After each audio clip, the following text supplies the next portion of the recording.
S T महामंडळ गेल्या अनेक वर्षापासून इंडियन ऑइल, हिंदुस्तान पेट्रोलियम आणि भारत पेट्रोलियमच्या माध्यमातून डिझेल खरेदी करत होतं. एस टी महामंडळाचा अध्यक्ष झाल्यानंतर ह्या सगळ्या कंपन्यांशी मी चर्चा केली आणि ₹2.70 जे आम्हाला सूट देत होती त्या सुटेमध्ये त्यांना वाढ करायच्या सूचना मी त्यांना केल्यानंतर त्यांनी 30 पैशाची वाढ केली आणि ₹3 सूट डिझेलमध्ये आम्हाला 1 लिटर मागे ते द्यायला लागले आणि 3,300 कोटी रुपयाचं डिझेल गेल्या अनेक वर्षापासून एस टी महामंडळ ह्या तीनही कंपन्यांच्या माध्यमातून खरेदी करत आहे.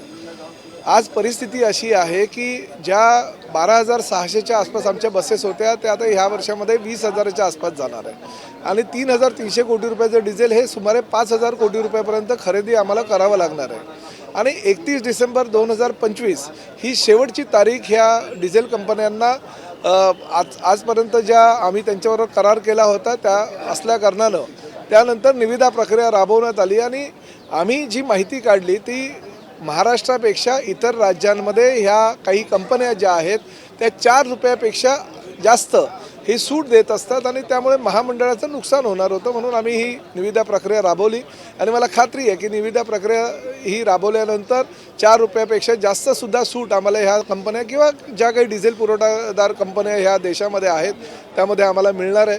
त्यामुळे महामंडळाचा आर्थिक हित लक्षात घेता आणि आर्थिक फायदा घेता फायद्याचा विचार करता आम्ही ही निविदा प्रक्रिया राबवलेली आहे. काही कंपन्यांनी मात्र विविध वृत्तवाहिन्या आणि वृत्तपत्रांमध्ये अशा बातम्या दिल्या त्यामुळे महामंडळाचं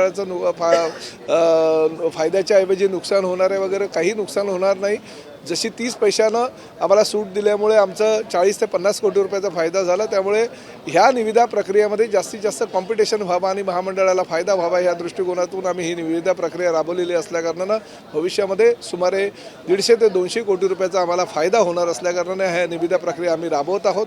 कालच उच्च न्यायालयामध्ये एक कंपनी गेली होती आणि उच्च न्यायालयानं विनंती केली होती की आम्हाला रिलीफ मिळावी म्हणून, पण उच्च न्यायालयानं सुद्धा त्यांची जी मागणी होती ती फेटाळून लावली.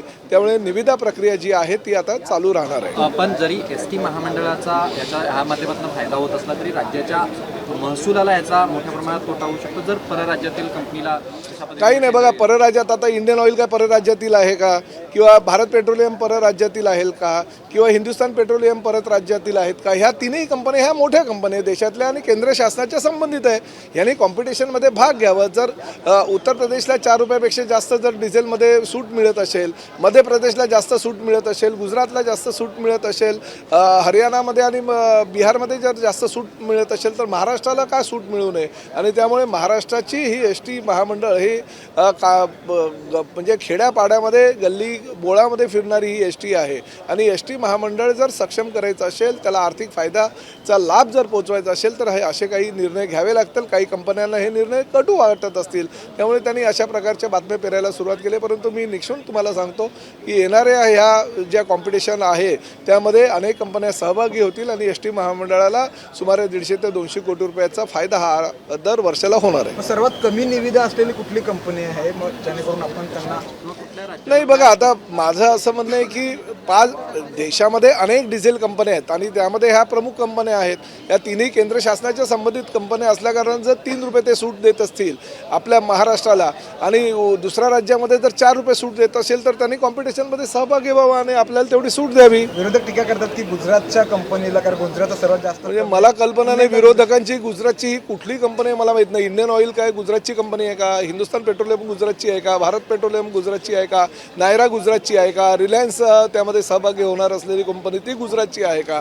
त्यांनी सांगावं मला की कुठली गुजरातची कंपनी आहे. हवं तर गुजरातची कंपनी कुठली असेल त्यांनी जर दाखवलं तर आपण त्यावर विचार करू. हापकिनमध्ये ज्या अधिकाऱ्यांनी भ्रष्टाचार केला होता त्या अधिकाऱ्यांवरती कारवाई करा अशा पद्धतीचे निर्देश नरहरी झिरवळ यांनी पत्राच्या माध्यमातून दिले होते. मात्र त्यांच्या पत्राला कुठचीही किंमत नाही, कोणावरही कारवाई झाली नाही अशा पद्धतीचा सवाल विजय कुमार यांनी केलेला आहे. नाही, मला त्या विषयावर सर, इलेक्ट्रिक व्हीकल की जो पॉलिसी है उसको लेकर के काफ़ी क्रिटिसिज्म किया जा रहा है इंडस्ट्री लीडर्स द्वारा.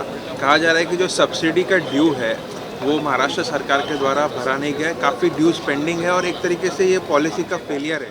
नहीं, देखिए, पिछले साल अर्थसंकल्पीय अधिवेशन में हमने इलेक्ट्रिक व्हीकल के लिए बहुत सारी छूट दी थी, क्योंकि हम चाहते हैं कि पर्यावरण पूरक व्हीकल ये महाराष्ट्र में आनी चाहिए। और हमारे मुख्यमंत्री आदरणीय देवेंद्र जी फडणवीस का ये सपना है कि ज़्यादा से ज़्यादा इलेक्ट्रिक व्हीकल रास्ते पे आए और आगे के 10 सालों के अंदर पूरा का पूरा महाराष्ट्र ये इलेक्ट्रिक व्हीकल से ही भरा जाए, ताकि पर्यावरण की हानि इस राज्य में नहीं हो। मगर इसके लिए आर्थिक परिस्थिति देखते हुए भी हमें कुछ उपाय योजना करनी पड़ रही है। मगर जो हमने अर्थसंकल्पीय अधिवेशन में घोषणा की थी उसका नियोजन हो रहा है और बहुत अच्छी तरह से हम लोग वो ज़मीन पे भी लेके आएंगे, ताकि भविष्य में ज़्यादा से ज़्यादा इलेक्ट्रिक व्हीकल इस राज्य में आ जाए। पेंडिंग ड्यूज कब तक क्लियर होंगे? नहीं हो गए, पेंडिंग ड्यूज जो भी है जल्दी से जल्दी कंप्लीट कर देंगे, क्योंकि आखिर निर्णय शासन ने लिया तो शासन को बंधनकारक होता है हर पेंडिंग ड्यूज देने का। जो टेंडर कॉल कितना आपको फायदा हो सकता है अगर आप देखिए, मैं एसटी महामंडल का अध्यक्ष होने के नाते जब भी पहली बार मीटिंग ली 2 रुपये 70 पैसे की छूट अभी तक मिल रही थी, तो उसमें बढ़ावा होकर 30 पैसा मिला, तो उसकी वजह से 40 से 50 करोड़ रुपए का फायदा हो रहा है।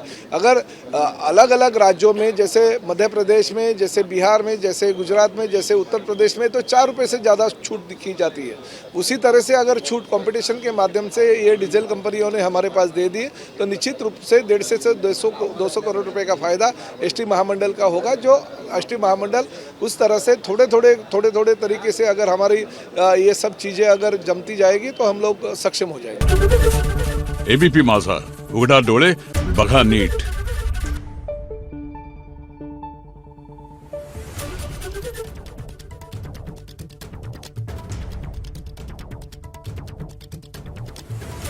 Thank you.